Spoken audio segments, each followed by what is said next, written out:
안녕하세요, 여러분. 제가 정말 살다 살다 별일을 다 겪어봅니다. 제 나이 40대에 이혼녀가 될 거라고는 생각도 못했을 뿐더러 이런 추잡한 일이 저에게 벌어질 거라고는 상상조차 하지 못했습니다. 누군가에게는 속 터지는 이야기일 수도 있고 혹은 짠하게 들리는 이야기일 수도 있지만 여기다가 풀어놓지 않으면 제 명예 못 죽을 것 같아서 이렇게 이야기를 해봅니다. 참으로 지긋지긋하고 벗어나고 싶기만 했던 생활인데 막상 일이 이렇게 되고 나니까 어디로 가야 할지 길을 잃은 아이처럼 살게 되네요. 제 이야기를 끝까지 들어주신다면 저에게는 더할 나위 없는 힘이 될 것 같습니다. 저는 20대 중반쯤 6살 연상인 남편과 결혼을 하게 되었습니다. 저와 남편의 고향은 경북 상주였고 가부장적인 남편네 집에서 그러니까 시댁에서 어린 마음에 상처를 받으며 고생고생하며 신혼살림을 했습니다. 남편이 그때까지 제대로 된 직장이 없었기 때문에 곶감 농사를 하는 시댁에서 호되게 혼이 나면서 일을 도우며 살고 있었죠. 고생 끝에 낙이 온다고 줄줄이 낙방만 하던 취업이 드디어 성공을 하고 말았습니다. 저는 서울에 올라간다는 설렘보다 드디어 시댁에서 벗어날 수 있다는 마음에 하루하루 손을 꼽아 서울로 상경하는 날을 기다렸죠. 시모는 끝까지 서울에 가면 고생한다고 이 동네에서 먹고 살 일을 찾아야지 서울에 가느냐고 남편을 뜯어 말렸습니다. 하지만 그때에는 서울에 간다는 사실 자체가 성공을 했다는 증명이기도 했기에 남편은 그 손을 뿌리치고 저와 서울에 올라왔습니다. 처음에 상주 촌년이 서울의 빌딩 숲을 보고 얼마나 놀랬는지 모릅니다. 서울에 오니 시집살이 시키던 시모가 없어서 얼마나 행복했는지 마음의 안정이 빠르게 찾아오더라고요. 제가 또 하필이면 친정 부모 없이 자란 천의 고아였거든요. 제가 어릴 때 두 분 모두 돌아가신 걸로 알고 있습니다. 물론 정확한 사정은 모르지만 동네 사람들이 저를 품앗이하듯 키워주셨는데 모두들 저에게 부모님이 돌아가셨다고 말을 해주셨어요.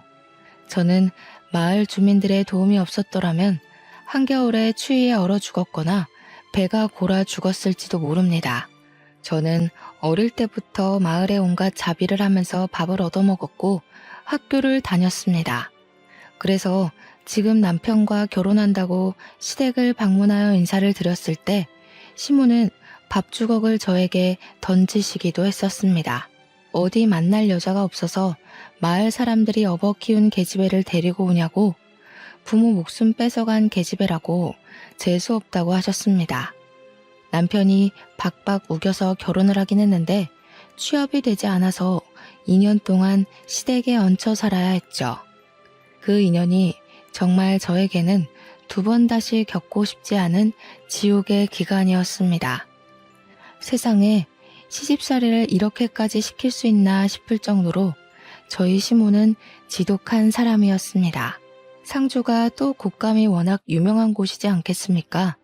시댁이 꽤 큰 농장을 가지고 있었는데 인터넷에 상표만 쳐도 줄줄이 고급 곶감으로 나오는 그런 업체를 운영하고 계셨습니다. 그 곶감을 제 손으로 일일이 말리고 털어내고 엮고 하면서 만든 것입니다. 그거야 뭐 잡노동이기도 했고 밥을 얻어먹기 위해 다른 집에서도 했던 일이기에 익숙하긴 했던 터라 괜찮았습니다. 근데 그 일을 하다 보면 진짜 손끝에 있는 감각이 다 사라질 정도로 쓰라리고 아프거든요. 그런 와중에 식사를 차려야 하니까 주방에서 밥을 짓고 있으면 일부러 보일러를 꺼두시는 게 우리 시모였습니다. 찬물만 쓰라고 하는데 손끝에 찬물이 닿으면 정말 악소리가 절로 나올 정도입니다. 치졸하게 저를 괴롭히셨던 거죠. 제가 그 2년 동안 살이 쭉 내려서 볼품이 없을 정도로 마르기도 했답니다. 오죽하면 동네 아주머니들께서 그 집 시집살이가 얼마나 심하면 우리 끝순이 살이 다 빠져서 시체 같다고 할 정도였습니다. 아, 제 이름이 끝순이는 아니지만 동네 품앗이를 하며 자랐다고 하지 않았습니까? 동네 분들은 애칭처럼 저를 모두 끝순이라고 불러주셨습니다. 집안의 막내딸이다 하시면서요. 동네 분들이 전부 제 어머니이자 아버지셨죠. 아무튼 서울에 상경을 하고 나니 세상에 이렇게 멋있는 사람들이 존재할 수 있나 싶더라고요. 길을 가다 마주치는 사람들이 전부 연예인 같고 모델 같고 그랬습니다. 하나같이 세련되고 화장도 어쩜 저리 잘하는지 저 같은 촌년은 꿈에도 못 꿀 정도더라고요. 남편은 서울에서 일을 하게 되면서 상주에 있는 시모의 사업장에서 일을 할 때보다 훨씬 많은 돈을 벌기 시작했습니다. 하지만 돈을 많이 벌어봐야 어마어마한 서울 물가에 기가 죽어 저희는 혀를 내두르면서 지내야 했죠. 그나마 시댁에서 저희가 상경할 때 집을 구할 돈을 빌려줘서 다행이었습니다. 그거마저 없었더라면 정말로 지하 단칸방에서 집을 구할 돈을 언제쯤 모으려나 하면서 손가락만 빨면서 지냈을지도 몰라요. 시댁이 곶감 장사를 하면서 꽤 많은 돈을 벌어서 다행이었다고 생각합니다. 물론 시모는 그만큼 저를 부려먹긴 했지만요. 하나뿐인 아들이라고 저희한테 주택 전세를 얻을 만큼은 빌려주었죠. 그 돈을 담보로 저는 또 어마어마하게 시댁에 시달려야만 했습니다. 곶감 철이 아닐 때에도 무슨 일만 생기면 5시간 거리인 상주로 저를 몇 번이나 부르셨습니다. 한 달에 몇 번이나 왔다 갔다 했는지 정말 하루 걸러 상주에 내려갔다고 해도 과언이 아닐 정도였어요. 꽃감을 말릴 철이 오면 내려가서 일을 도와야 했기에 새벽같이 버스를 타고 상주로 내려갔고 시모가 만족할 때까지 일을 해야 했습니다. 당연히 남편은 서울에서 일을 해야 했기에 남편만 서울집에 덜렁 두고 가야 하는 일도 많았죠. 그러던 도중 저의 뱃속에 새 생명이 자라나고 있다는 사실을 알게 되었습니다. 몸에 미열도 있고 속이 메스꺼리고 머리가 아파서 병원에 찾아갔더니 산부인과에 가보라고 하더군요. 그날 남편의 손을 잡고 산부인과에 가서 임신 소식을 알게 되었고 저는 시댁에 연락을 드렸습니다. 제가 임신을 했다고 하니 시모가 저에게 당장 상주로 내려오라고 말을 하셨고 저는 마음을 졸이며 상주에 남편과 내려갔습니다. 시모는 남편에게 잠시 일을 좀 보고 올 테니 집에 있으라고 했고 저는 시모를 따라 나섰죠. 시모의 손에 이끌려 도착한 곳은 다름 아닌 점집이었습니다. 저는 왜 점집에 왔는지 이유를 몰라 시모를 쳐다봤습니다. 그러자 여기가 아주 용한 점집이라면서 군소리하지 말고 따라오라고 하시더군요. 점쟁이 앞에 저를 떡하니 앉히시더니 시모가 아들이요 딸이요 하고 묻는 게 아니겠습니까? 그러자 점쟁이가 인상을 팍 쓰면서 시모한테 당신 집에는 아들 기운이 없어? 라고 호통을 치시는 겁니다. 그 이야기를 듣자마자 시모가 갑자기 일어나라며 제 딸을 질질 끌고는 상주에 있는 작은 산부인과 앞으로 데리고 갔습니다. 병원에 가서 여기 애도 떼주지? 하는데 정말 제 온몸의 피가 차게 식는 듯 했어요. 아직 성별도 나오지 않은 작은 점 같은 아이를 딸인지 아들인지 모를 아이를 어떻게 점쟁이 말만 듣고 그럴 수 있는지요. 시모가 병원 접수처에서 하는 이야기를 듣자마자 저는 놀래서 뛰어내려갔습니다. 시모가 뒤에서 거기 서라고 쫓아오는 소리가 들렸지만 섰다가는 큰일이 날 것 같았습니다.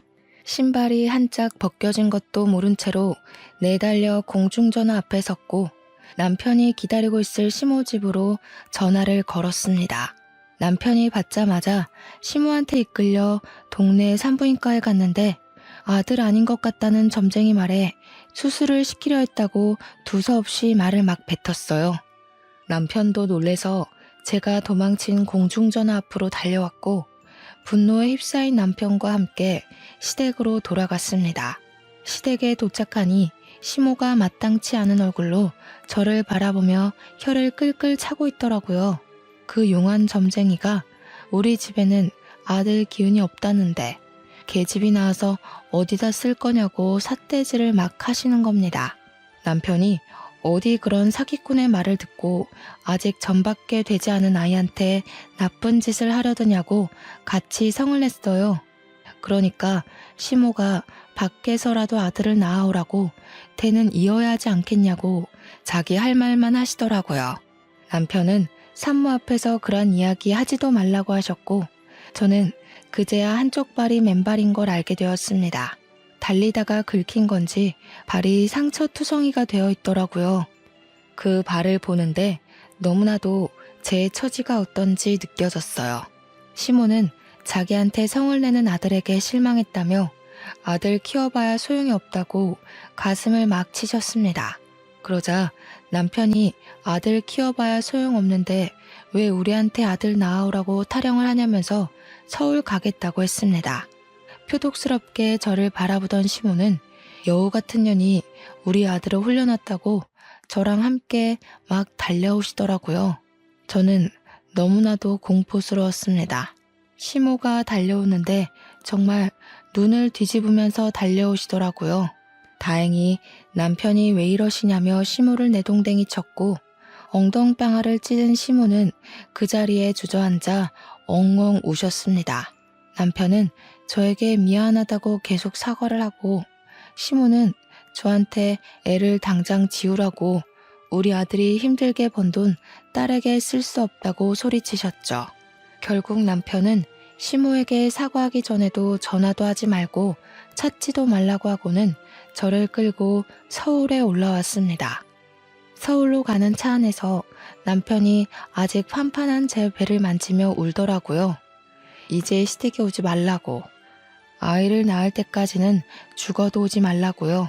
그 뒤로 저는 서울에서 지내면서 어떻게든 시모의 연락을 피하기 위해 노력을 했어요. 곶감 농장의 일이 바빴던 터라 시모가 서울에 올라올 수 있는 날이 없었기에 그나마 다행이었다고나 할까요. 임신 5개월쯤 되었을 때 병원에서 넌지시 아이의 내복은 파란색으로 준비하시는 게 좋겠네요. 라는 이야기를 듣고 나서야 뱃속의 아이가 아들이라는 걸 확신했습니다. 무당이 정말 사기꾼이었는지 아들 기운이 없다더니 떡하니 아들을 임신하고 있었던 거죠. 혹여라도 그날 도망을 치지 못해서 수술대 위에 올랐더라면 우리 떡두꺼비 같은 아들은 만날 수 없었을 겁니다. 우여곡절 끝에 결국 아들을 무사히 낳았고 병실에 누워있다가 잠이 들었는데 누군가 쳐다보는 느낌에 눈을 뜨니 시모가 저를 빤히 보고 있더라고요. 순간 어찌나 놀랐는지 입에서 악소리가 절로 나왔습니다. 시모가 겸연쩍어 하면서 저한테 그러더군요. 그래, 고생했다. 아들 낳았으니까 할 일 다 했다. 하시면서 제 손을 잡는 겁니다. 저는 솔직히 소름이 돋았습니다. 태도 변환이 너무 빠른 것 아닌가 싶었거든요. 저도 말이 곱게 나오지 않았기에 시모한테 어머님이 애 지우라고 할 때 지웠으면 큰일 날 뻔했네요. 하니까 시모가 눈에 쌍심지를 켜고 내가 언제 그랬어? 이러더라고요. 진짜 치매 검사라도 받으셔야 하는 거 아닌가 하는 생각이 들었죠. 자연분만이었지만 꽤 난산을 겪었던 터라 다른 산모보다 이틀을 더 입원해 있었는데 집으로 돌아와서도 시모가 상주에 내려갈 생각을 안 하더라고요. 그러면서 저한테 우리 남편을 낳았을 때 엄청나게 힘들었었다면서 너는 애도 잘 낳는다 하시며 본인 이야기를 하시더라고요. 솔직히 저도 진통이 꽤 길었고 아이가 중간에 걸려서 나오지 않아 엄청 힘들게 애를 낳았었는데 시모가 제 노력은 몰라주고 그런 말을 해서 속이 상했죠. 시모는 아랑곳하지 않고 본인 이야기를 계속 이어갔습니다. 시모는 늦은 나이에 겨우겨우 시부와 결혼을 했고 아이가 바로 들어서지 않아서 고생을 했다고 하더라고요. 2번의 유산을 했고 3번째에서야 겨우겨우 남편을 낳을 수 있었는데 그때가 이미 30대 중반을 넘겨버린 나이여서 시댁에서 엄청난 구박을 받았다고 했어요. 겨우겨우 아들을 낳았으니 목숨 유지하고 살았지 딸을 낳았으면 쫓겨났을 거라고 훌쩍이시더라고요. 그러면서 딸은 전혀 도움이 되지 않는다고 계속해서 이야기를 하시는데 저나 시모나 둘 다 여자 아닌가요? 그냥 그 이야기 자체가 제가 딸을 낳았더라면 널 내쫓았을 거야 하는 이야기로밖에 들리지 않았습니다. 듣기 싫었지만 본인 말만 하시는 시모의 이야기를 끝까지 들을 수밖에 없었죠. 그때는 조리원 같은 게 제대로 되어 있던 시절은 아니었기에 집에서 몸조리를 해야 했습니다. 시모가 상주에 내려갈 생각을 도통 하지 않으니 어쩔 수 없이 집에서 시모와 함께 몸조리를 해야만 했어요. 모유 양이 많아서 전몸살이 땅땅하게 뭉쳐 걸릴 때에 풀어줄 생각은 않고 저한테 잔소리만 하시던 시모. 도무지 누가 누굴 도와주러 온 건지 모르겠더라고요. 거기다가 모유 수유를 할 때마다 자꾸 빤히 보시는데 너무 부끄럽고 부담스럽더라고요. 자기 앞에서 모유 수유를 하라고 우리 손자가 잘 빨아먹는 걸 봐야겠다면서 저한테 계속 이야기를 하시는데 정말 너무 싫었어요. 제가 시모랑 목욕탕도 한번 가본 적 없는 사이거든요. 상주로 내려갈 생각은 전혀 없으시고 자꾸 저를 힘들게만 하시니까 결국 남편한테 도움을 요청했습니다. 어머님이 너무 부담스럽게 하고 사사건건 집안일로 트집을 잡아서 도무지 몸조리를 할 수 없다고요. 그런데 남편이 저한테 그러더군요. 오죽 손자가 보고 싶으면 그런 눈치를 주는데도 여기 붙어 있겠냐고요. 제 편을 들어주겠다던 남편은 아들을 낳자마자 손바닥 뒤집듯이 태세를 바꾸더군요. 몸조리 해야지 하시면서도 손 하나 까딱하지 않으시는 시모 덕에 제가 먹을 미역국도 제가 끓이는 신세가 되었습니다. 시모가 그 정도는 해줄 거라고 생각했는데 제가 미역국을 끓이니 고기를 넉넉하게 넣어야 아범이 좋아하는데 이런 이야기만 하시더라고요. 남편이 퇴근하고 집으로 돌아오면 8시 정도 되는 시간이었거든요. 그러면 저는 이미 일찍 저녁을 먹고 애를 재우고 있는 시간이었단 말이죠. 아무래도 신생아니까 자주 먹고 자주 자고 저도 아이랑 같이 틈틈이 자야 하니까요. 남편이 오는 시간이면 잠에 들 시간인데 그때부터 집안에서 맛있는 냄새가 아주 솔솔 풍기기 시작합니다. 신모가 남편 준다고 그때부터 부지런히 저녁상을 차리는 냄새였죠. 저는 몸조리 해야 된다고 내내 미역국만 먹이시고 그나마 그 미역국도 제가 끓인 거고요. 남편은 바깥일하고 왔으니 몸보신 든든하게 해야 된다면서 갈비찜에 꽃게탕에 난리가 났더라고요. 남편은 제가 뭘 먹으면서 버티는지 모르니까 엄마 손맛이 최고라면서 신나서 어쩔 줄 모르고요. 시모가 또 오죽 남편 입맛을 잘 알겠습니까? 허구한 날 애가 울든 말든 시장 가서 장을 봐오는데 진짜 너무 서럽더라고요. 우는 아이 달래느라 저는 밥이 코로 넘어가는지 입으로 넘어가는지 모르면서 지내고 있었는데요. 어느 날은 애가 새벽 내내 울기 시작하는 겁니다. 배앓이라는 게 뭔지도 잘 모를 때라 그저 아이가 잠투정을 한다고 생각했죠. 동네가 떠나가라 얼굴이 새빨갛게 변할 정도로 자지러지면서 울기 시작하는데 시모가 갑자기 부부 침실에 문을 벌컥 열고 들어오더라고요. 아무리 애가 운다고 해도 그렇지. 부부가 사용하는 침실을 노크도 없이 야밤에 벌컥 열고 들어온다는 게 상상이나 가시나요? 그러더니 저보고 성질을 확 내면서 애를 안고 나가라는 겁니다. 제가 네? 무슨 말씀이세요? 하고 물어보니까 남편 잠 못 잔다고 나가래요. 주섬주섬 애를 포대기에 업고 나오니까 거실에 있지 말고 밖으로 나가라는 겁니다. 시모 본인이 남편이 아기 때 울면 그렇게 밖으로 나가서 동네를 몇 바퀴 돌았다면서 저보고 나가래요. 아무리 여름이라지만 모기도 많고 할 텐데 어딜 나가냐고 했더니 저한테 그럼 우리 아들 잠도 못 자고 출근하라는 게야? 난리가 났더라고요. 결국 저는 애만 덜렁 안고 쫓겨나서 어쩔 수 없이 애를 재우기 위해 동네를 3바퀴나 돌았습니다. 그 뒤로는 애가 밤에 울기만 하면 저보고 나가서 애 달래고 오라고 하더라고요. 도대체 저는 잠을 언제쯤이나 잘 수 있는 걸까요? 그렇게 몸조리도 못하고 동네 돌고 밥도 제대로 못 먹고 하니까 결국 제 몸이 망가져 쓰러지고 말았습니다. 병원에서 눈을 딱 떴는데 시모가 혀를 끌끌 차면서 이제는 또 몸이 허약해서 문제라고 하시는 겁니다. 저한테 그래서 둘째는 언제 가지고 언제 낳을 거냐고 돈 잡아먹는 귀신이 붙은 게 틀림없다 하시더군요. 병원에 이렇게 누워있으면 하루에 돈이 얼마가 깨지는지 알고는 있냐면서 저 때문에 남편만 고생하게 생겼다고 하는데 너무 서러웠습니다. 제가 엉엉 울고 있자 의사가 들어오더니 안 그래도 쓰러진 사람인데 자꾸 울면 탈수 온다고 물 많이 마시라고 하더라고요.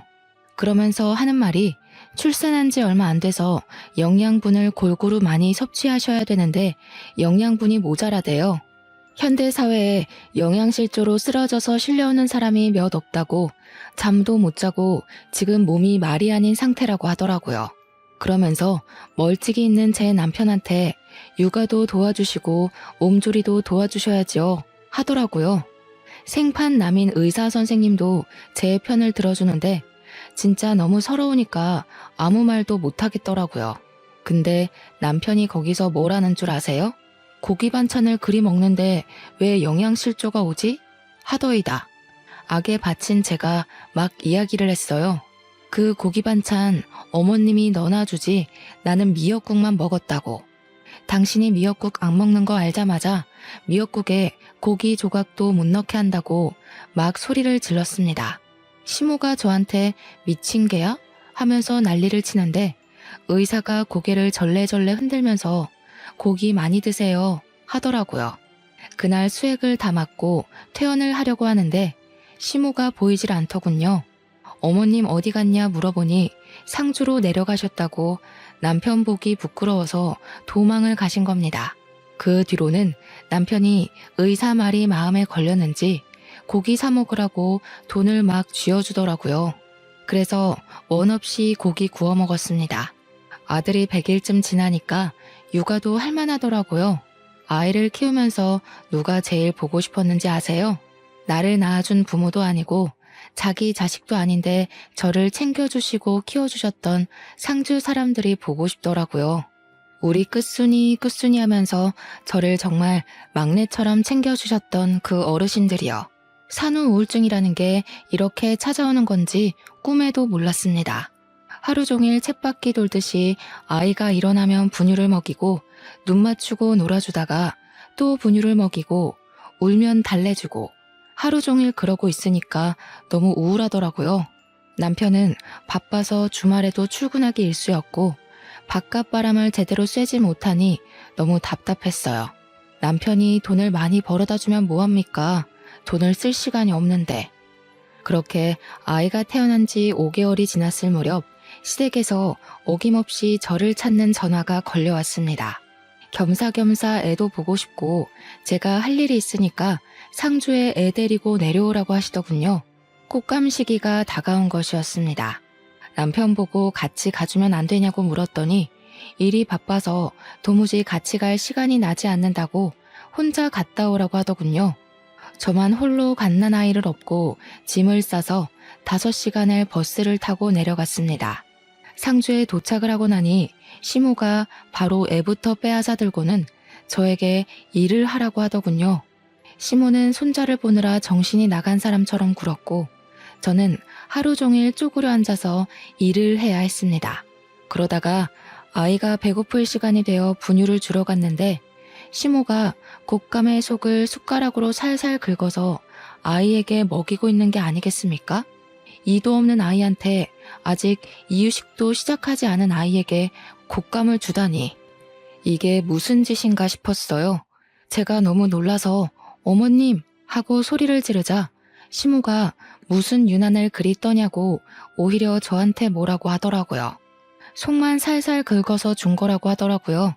제가 이유식 시작도 안 한 아이한테 무슨 일이 생길 줄 알고 그걸 주시냐고 했죠. 그러니까 시모한테 그게 무슨 말버릇이냐고 트집을 잡더니 우리 남편도 어릴 때 다 꽃감 먹고 컸다고 성을 내시더라고요. 애 보는 거에 참견할 시간 있으면 꽃감 하나 더 엮고 오라고요. 평소에 조용한 시모의 집에서 아기 울음소리가 들리니 상주 사람들이 끝순이가 동네에 왔나 보다 싶어서 시모 집으로 찾아왔어요. 아이가 누굴 닮았나 궁금하기도 했다며 하나같이 저한테 우리 끝순이 고생했다고 토닥여 주시더라고요. 저를 보고 싶어서 오셨다더니 용돈도 한아름 준비해서 오시는 거예요. 아이를 낳았을 때 고생했을 텐데 이제야 용돈도 준다면서요. 우리 시모한테도 못 받아본 돈이라 너무 소중해서 감사하다 인사드리고 가슴팍에 넣어놨는데 시모가 그 돈 내놓으라 하더라고요. 제가 받은 건데요. 하니 우리 손주 낳아서 받은 돈 아니냐고 말도 안 되는 소리를 하면서 그 돈 내놓으래요. 우리 시모 진짜 부자거든요. 시부 돌아가시고 모든 사업장 시모가 받아둔 터라 진짜 알짜배기 부자란 말이에요. 이 곶감 농장 나중에 다 손자 거 될 거라면서 그러니 손자한테 들어오는 돈은 자기가 챙기는 게 맞는다며 돈 내놓으라고 하는데 말이 되나요? 결국에는 제가 돈 가지고 있으면 땀만 먹고 도망갈까봐 내놓으라는 것이었습니다. 오죽하면 옆에서 우리 아들 귀엽다고 보고 있던 동네 아줌마가 시모한테 삿대질을 막 하더라고요. 뺏을 게 없어서 끝순이한테 준 용돈을 뺐냐고 할머니 성격 고약하다고 하면서요.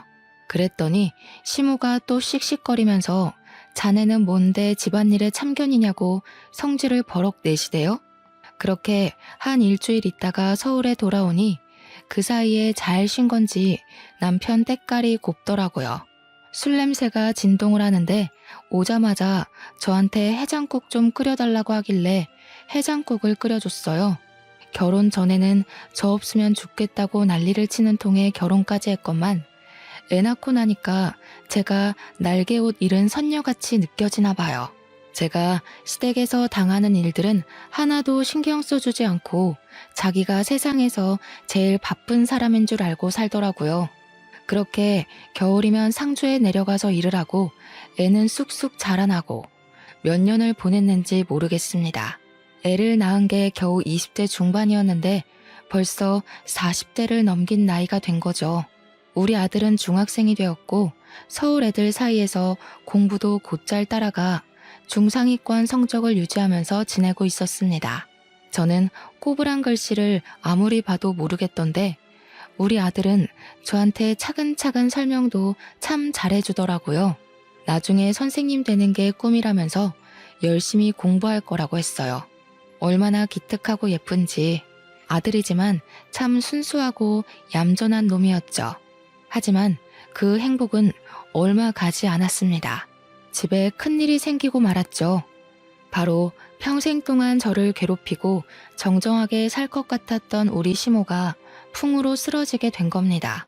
처음에는 거동도 제대로 못하시는 바람에 집에서 수발을 들어줄 사람이 필요해졌어요. 아들은 중학생이고 남편은 직장 때문에 움직일 수 없고 저 또한 집안일을 챙겨야 하는 입장으로 시모 옆에 내내 붙어 있을 수가 없었기에 간병인을 구했습니다. 그런데 시모의 성격이 어찌나 괴팍한지 다들 대충 아시잖아요. 간병인들이 도무지 버텨내지를 못하는 겁니다. 시모가 사사건건 입만 살아서 트집을 잡아대고 욕을 해대고 하니까 간병인들이 도망을 간 거예요. 한 달 동안에만 3명의 간병인이 도망을 가게 되면서 결국 남편은 저에게 부탁을 하더라고요. 애는 공부를 해야 하고 자기는 일을 해야 하니 집에서 그나마 시간이 남는 저보고 수발을 들어달라고요. 이게 사실 부탁인지 명령인지는 잘 모르겠지만 남편이 해달라고 하는데 제가 어떻게 거절을 하겠습니까? 결국 제가 짐을 싸서 상주로 내려가게 되었습니다. 서울에 언제 올 수 있을지 기약 없는 상주행이었죠. 제가 내려가니까 누워서 꼼짝 못 하시던 시모가 잘 왔다고 하시더라고요. 그동안 간병인들이 어찌나 하는 일이 없던지 속이 답답할 지경이었다면서 일은 우리 며느리가 잘하지 하시는데 무섭더라고요. 그 말이 칭찬이 아니라 앞으로 내가 널 부려먹을 거다 하는 경고같이 느껴졌어요. 순간 신혼 2년 동안 시집살이를 했던 일들이 새록새록 떠오르대요. 그렇게 옆에서 병수발을 들면서 시모가 거동을 조금씩이라도 할 수 있도록 시모를 끌어안고 움직이기 시작했습니다. 시모가 한번 쓰러지고 나니까 화내는 기력도 예전만치 못한지 저한테 잔소리도 하도 줄이시더라고요. 물론 이렇게 수그러들기까지 꽤 시간이 흐르긴 했죠. 간병하겠다고 내려간 첫날 오줌 누는 요강을 제때 비우지 않았다고 그 요강을 저한테 던지셨거든요. 안에 가득 차 있던 소변을 뒤집어 썼을 때는 정말 화가 머리끝까지 나서 시모한테 소리를 고래고래 질렀습니다. 어머님, 이러시면 저 밥도 안 하고요. 요강도 비우지 않을 거라고요. 아예 서울로 가서 나몰라라 하고 지낼 겁니다. 했더니 깨갱 하시더군요. 제가 정말 짐부터 싸고 아무것도 하지 않자 저한테 처음으로 미안하다고 먼저 사과까지 하셨습니다. 그 뒤부터는 시모의 재활을 위해 힘을 썼죠. 그나마 남편이 돈을 꼬박꼬박 보내주어서 읍내에 있는 정형외과 선생님의 도움을 받아 마사지도 해드리고 거동을 도와주는 보조기구도 샀어요. 하지만 시모를 돌보는 일만 저에게 주어진 것은 아니었습니다. 우리 시모 농장의 규모가 꽤 컸거든요. 곶감 사업장도 큰 업체였고요. 그 관리가 전부 제 몫이 되고 만 거죠. 시모가 움직일 수 없으니 제가 매일같이 출근을 해서 농장을 한두 시간 돌봐야 했습니다. 시모가 낮잠을 자는 틈에는 공장 시차를 가고 시모가 깨어있을 때는 식사도 차려야지, 씻겨드려야지, 운동도 해야지. 엄청 바빴습니다. 얼마나 깔끔을 떠는 분이신지 하루에 한 번 씻지 못하면 혓바늘이 돋는다고 하시더라고요. 처음에는 시모가 목욕하는 것만 옆에서 도와드렸는데 결국에는 저도 온몸에 물을 뒤집어 쓰게 되더라고요. 그래서 그냥 시모랑 같이 씻게 되었죠. 정정할 때는 목욕탕 한 번 같이 가본 적 없는 사이였지만 늙어서 하게 되네요. 시모 등도 빡빡 밀어드리고 씻고 나서 머리도 정갈하게 정리해드리고 스킨 로션도 다 발라드리고요. 거동을 조금씩 하게 되긴 했지만 화장실이 급할 때는 제가 똥오줌도 다 받아드리고 했어요. 식사를 하실 때도 손을 자꾸 떠시니까 제가 먹여드리게 되었고요. 그렇게 3개월을 조금 넘는 시간 동안 시모와 둘이 상주에서 지내게 되니까 서울에 있는 남편이랑 아들이 문득 궁금하더라고요. 그래서 전화를 했더니 아들이 받는 겁니다. 잘 지내냐고 물어보니까 애가 기가 팍 죽은 목소리로 응 하고 대답을 하는데 서글펐어요. 밥은 잘 챙겨 먹는 거냐고 엄마가 주말에 한번 올라가겠다고 하니 제가 보고 싶어 죽겠다고 이야기를 하더라고요. 아들이 그렇게 이야기를 하니까 당장이라도 달려가고 싶은 마음이 들어서 시모에게 이야기를 했죠. 주말에 서울에 좀 다녀올게요 하니까 제가 없으면 불안한 시모가 손자를 상주로 오게 하면 안 되냐고 하는 겁니다. 그래서 아들에게 혹시 주말에 상주로 내려올 생각 있냐고 물어보니까 냉큼 오겠다고 하더라고요. 아들 사랑, 손자 사랑이 대단한 우리 시모는 우리 아들이 내려오자마자 신이 나서 난리가 났습니다. 예쁘다 예쁘다 하면서 아들한테 어디 숨겨놨던 돈을 막 주는 거예요. 그러면서 넌지시 아범은 왜 안 내려오냐고 물어보더라고요. 아들이 아빠 바쁘대요. 저만 다녀오랬어요 하는데 시모 얼굴에 실망이 가득하더라고요. 금이야 오기야 키운 아들이니까 더 서운하고 그랬겠죠. 자식 새끼 키워봐야 소용 하나도 없나 하시는데 제 마음이 더 무너지는 것 같았습니다. 그렇게 주말이 지나고 아들이 올라가니까 시모가 너무나도 적적해해서 남편에게 전화를 걸었습니다. 여보, 주말에 상주 좀 와. 어머님이 보고 싶으신가 봐. 하니까 남편이 저한테 자기는 뭐 서울에서 놀고 있는 줄 아냐면서 바쁘다고 아무 때나 전화하지 말래요. 그러더니 전화를 뚝 끊어버리는 게 아니겠어요? 황당해서 허 하고 있는데 시모가 아범이니? 하시대요. 그래서 아니에요, 친구예요 했습니다. 시모가 넌짓이 아범이 참 못됐어 못됐어. 어찌 제 어미가 아픈데 한 번을 안 오냐고 하더라고요. 그래서 제가 있잖아요. 어머님, 제가 살가운 며느리는 아니었죠 하니까 시모가 갑자기 눈물을 훔치시는 겁니다. 아니다 얘야. 내가 못됐지. 허구한 날 찬물에 설거지 시키고 시집살이 시키고 그때는 우리 아들이 뭐가 모자라서 너랑 결혼하나 했다. 내가 우리 손주 밖으로 나오지도 못하게 할 뻔했고 이 늙은이가 이제 와서 벌 받는갑다. 그렇게 말씀하시는데 저도 눈물이 주르륵 나더라고요. 그러면서 시모가 저한테 자기 죽으면 그래도 곶감 손질도 다 할 줄 알고 공장 굴러가는 법도 알고 있으니 사업체를 물려받으면 되지 않겠냐고 하시더군요. 애는 서울에서 공부시킨다 해도 저는 여기 내려와서 가업 이어나가면 돈 걱정은 없이 살 수 있을 거라고요. 옛날에는 다 제가 싫고 미워서 그런 잡일들을 시키는 거라고 생각했는데 그게 아니었던 거죠. 곶감 엮는 것부터 고르는 법 하나하나 시모가 저를 붙잡고 알려주었던 게 생각이 나더라고요. 그게 다 나중에 저에게 이 사업체를 물려주기 위해서 알려주셨던 거였어요. 그렇게 시모랑 부대끼며 산 지 1년이 조금 넘었을 때 저와 시모는 정말 많이 친해졌습니다. 그동안 우리 아들도 주말이면 상주에 내려와서 지냈고요. 그러면 제가 또 반찬 같은 걸 바리바리 싸서 보내주곤 했어요. 우리 아들 잘 먹고 잘 컸으면 좋겠어서요. 우리 아들이 어느 날 저에게 자기도 상주에 내려와서 살면 안 되냐고 물어보더라고요. 저는 아들에게 서울에서 공부해야지 여기는 학교도 없으니까 별로 좋은 환경은 아닌 것 같다고 이야기를 했습니다. 그러니까 아들이 서울이 싫다고 하는 겁니다. 무슨 일 있냐고 물어봐도 아무 일 없다고 말을 하는데 제 마음은 또 그게 아니더군요. 그래서 아들이 자는 사이에 남편에게 전화를 걸었습니다. 밤 11시가 넘어가는 시간이라 남편이 자고 있나 싶긴 했지만 오기가 생기더라고요. 2번, 3번, 4번 전화하는데 계속 받지 않으니까 받을 때까지 전화를 걸었습니다. 11번째 드디어 전화를 받더니 버럭 소리를 지르는 거예요. 야, 왜 자꾸 전화를 하고 그래? 그렇게요. 저는 왜 전화를 안 받냐고, 뭐 하고 있었냐고, 우리 아들한테 무슨 일이 있길래 자꾸 상주에서 살고 싶다고 이야기하는 거냐고 물어봤죠. 그랬더니 저한테 그놈이 상주에 있는데 왜 자기한테 물어보냐고, 서울이 싫은가 보지, 상주에서 살라고 해, 하는 겁니다. 그러면서 돈은 꼬박꼬박 보내줄 테니까 걱정하지 말고 상주에서 지내라고 하는데 순간 느낌이 쎄하더라고요. 이놈이 바람이라도 났나?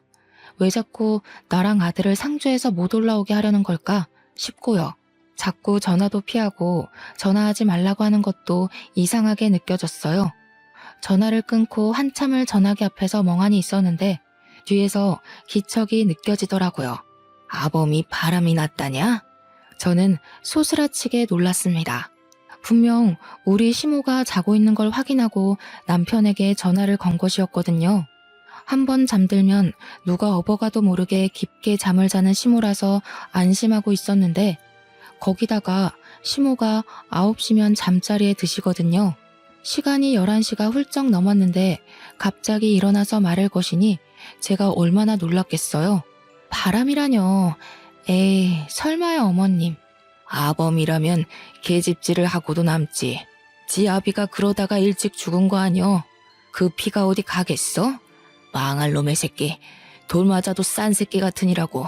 시모가 남편 욕을 하는 걸 생전 처음 본지라 저는 어안이 벙벙했습니다. 그러더니 저한테 당장 내일 아침 첫 차를 타고 서울에 가서 그놈을 족치고 오라고 하시는 겁니다. 제가 놀라서 네? 하고 물어보니까 하루 정도는 옆집 윤씨네한테 도와달라고 하면 될 거라고 하시더라고요. 그러면서 아침에 눈 뜨자마자 터미널로 가서 서울에 갔다 오라고 하셨어요. 가서 바람이 난 게 맞으면 발로 차주고 오해가 있는 거라면 다 풀고 오라고 하시더라고요.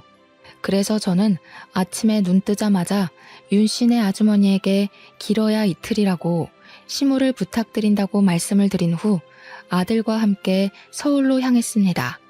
혹시나 싶어서 아들에게 혹시 너네 아빠 바람났냐고 물어보니까 아들 눈동자에 지진이 나더라고요. 알고 보니까 바람난 지 꽤 됐더라고요. 제가 상주를 오고 가고 할 때부터 그런 낌새가 있었던 거예요. 한 번 오면 며칠을 여기서 머물렀으니까요.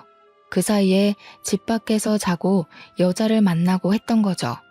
아예 제가 상주로 내려온 이후에는 집까지 여자를 들이더랍디다. 아들이 미쳤냐고 하니까 아들한테 너만 입 다물고 있으면 된다고 했대요. 저희가 올라간 날이 토요일이었는데 일요일까지 있을 거라고 남편은 알고 있을 테니까 분명히 집을 차지하고 있을 거란 생각이 들었습니다. 그래서 서울에 도착하자마자 집으로 달려가서 문을 벌컥 열었어요. 현관에 난생 처음 보는 하일이 있더라고요. 냅다 안방 문을 열었습니다. 해가 중천에 떠 있는데도 안방 침대에서 둘이 누워 자고 있더라고요. 방안 가득 술 냄새가 진동하고요. 온몸이 부들부들 떨리는데 이대로 두고 볼 수 없으니까 화장실에 가서 시리게 찬물을 바가지에 담아 자고 있는 그 두 년놈들을 향해 뿌렸습니다. 둘 다 혼비백산에서 일어나는데 제가 떡하니 버티고 있으니 저승사자 본 사람처럼 놀라더군요.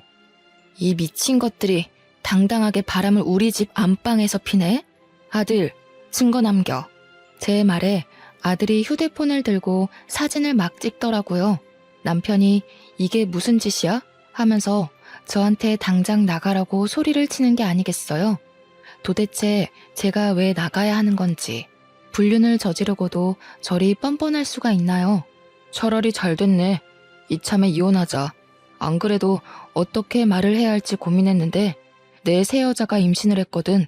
그러니까 우리 깔끔하게 갈라서 자고. 알겠어? 네가 낳은 아들은 내가 포기해 줄 테니까 둘이 잘 먹고 잘 살면 되겠어. 저한테 너네 둘이서 잘 살아봤자 얼마나 잘 살겠냐마는 이러면서 나가라는데 진짜 바보같이 눈물이 나더라고요. 그 길로 아들과 저는 짐을 싸서 상주로 내려왔습니다. 시무를 보자마자 무슨 정신인지 엉엉 눈물이 나더라고요. 상간녀가 있더라. 그 여자가 임신을 했더라. 나한테 이혼하자더라 했어요. 시모가 한숨을 푹 쉬더니 저한테 이혼해라 하시더라고요. 돈은 넉넉하게 줄 테니까 뒤도 돌아보지 말고 서울 가서 살아 하시는데 제가 가면 시모는 누가 돌보냐고 그 여자가 와서 수발될 것 같냐고 했죠. 그러더니 시모가 남편에게 전화를 걸어서 그 다음 주에 그 여자 데리고 한번 와봐라 하시는 겁니다. 저는 이게 무슨 상황인가 싶어서 눈만 동그랗게 뜨고 있는데 시모가 또 어딘가에 전화를 하더니 지금 당장 와주소 하시더라고요. 무슨 일인지 몰라서 멍하니 서 있는데 1시간쯤 지나니까 시내에서 변호사 사무실을 운영하는 변호사님이 찾아오셨어요. 시모가 유언장을 좀 쓰고 싶은데 증여도 가능하죠? 하시는데 저랑 아들은 무슨 상황인지 몰라 가만히 있었죠. 내가 이 집이랑 곶감 농장을 전부 우리 며느리한테 주고 싶은데 며느리한테 줬다간 아들한테 뺏길 수도 있소? 그러니 변호사님이 제가 먼저 사망을 하게 되거나 소송을 걸게 되면 그럴 수 있다고 하시면서 손자에게 증여를 하면 괜찮다고 하더라고요. 시모는 곰곰이 생각하더니 그렇게 하겠다고 하셨습니다. 저와 아들은 소스라치게 놀랐죠. 그러면 증여세를 내가 내더라도 우리 손자한테 증여합시다. 세금 문제는 내가 알아서 다 할 테니까 어디로 내야 하는지만 알려줍소. 그러더니 시모가 우리 아들의 손을 꼭 잡고 이야기를 하시더라고요. 아가, 이거 니 다 주마. 절대로 너희 아비한테 뺏기지 말고 단단히 들고 있어. 그렇게 일주일 동안 어머님은 바쁘게 변호사님과 상의를 해서 모든 명의를 아들의 명의로 돌려주셨습니다. 그리고 약속했던 날짜에 남편과 상간녀가 상주로 찾아왔습니다. 저와 아들을 보더니 여기서 기생하고 있었냐고 하더라고요. 우리 시모가 힘이 잘 들어가지도 않는 손으로 요강을 번쩍 들더니 소변이 가득 차 있는 요강을 남편과 상간녀에게 던졌습니다. 오줌을 뒤집어 쓴 둘은 이게 뭐야 하면서 난리법석을 떨었죠. 이 버러지 같은 것들아. 아범 너는 말이야.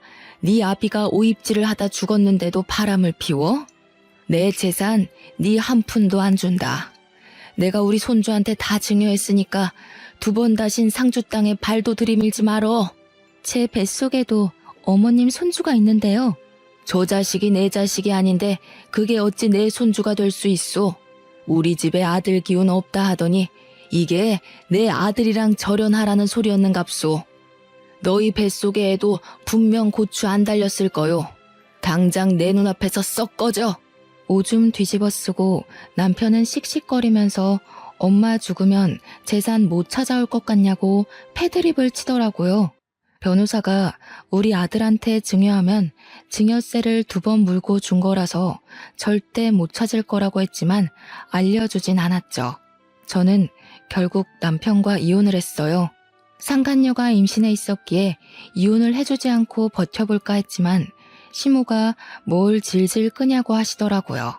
그리고 아들이랑 아예 상주로 내려와서 곶감 농장을 운영하며 시모의 병수발을 들었지만 2년 뒤 겨울에 시모가 돌아가시게 되었습니다. 시모가 그렇게 가시고 아들이랑 저랑 장례 준비까지 다 끝냈는데 남편이 상주에 오더니 재산 정리를 하자고 하더군요. 너 줄 재산 없다고 변호사님이랑 이야기하라고 했어요. 남편은 변호사가 준비한 서류를 죄다 훑더니 정말 시모 명의로 된 재산이 하나도 없는 걸 보고는 부들부들 떨더라고요. 근데 더 웃긴 건 상간녀가 애를 안고 쫓아 내려왔는데 그 애가 딸이더군요.